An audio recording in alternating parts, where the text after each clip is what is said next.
One last time with passion and enthusiasm, heart, character, the culture we've created at Times Union says we got to play to the end. Hayes Carlyon, I'm Ryan O'Halloran. His last day at Times Union, moves on 10-10 Excel Gridiron now, tomorrow. Let's not look back at this season. It was pathetic. It sucked. Terrible. Lasted Disaster. 36 weeks. Yeah. 3-13. They're lucky they won 3. Felt like 36 years. They think they're great. They're not.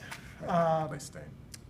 2 weeks ago, we stood here after Gus Bradley was fired and said, okay, this is probably a preemptive strike on Tom Coughlin. We're probably wrong on that. Yeah. Which direction do you think they go, and should they go? Well, I think it all starts with Denver. Everybody's going to say that's the number one job. I think what helps them is a couple of the candidates. You mentioned Kyle Shanahan. That may not be a fit for personal reasons with his dad.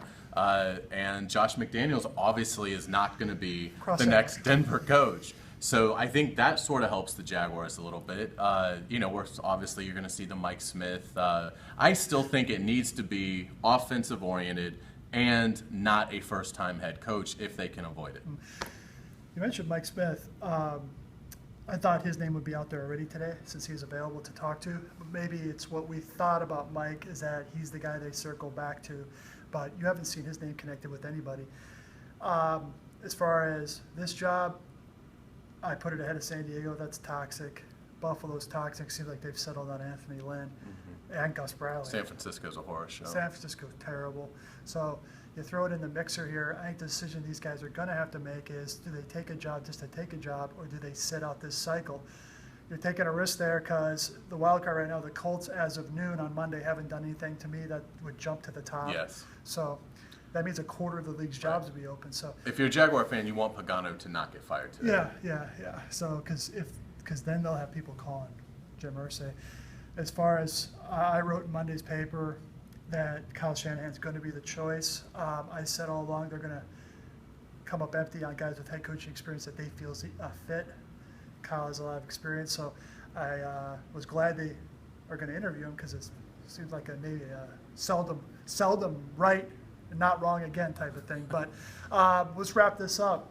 You've covered 4 years of this for the Times Union.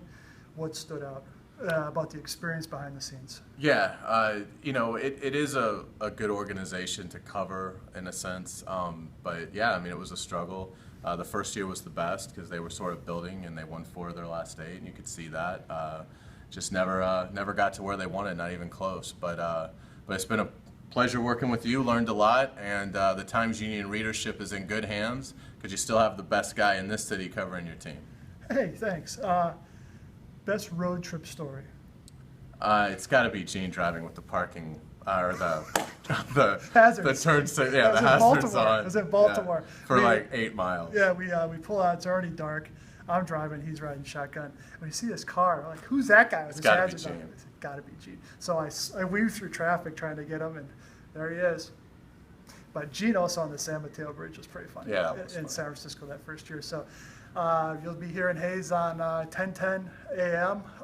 Throughout. You'll be reading him college football and stuff like that. So we'll wrap it up.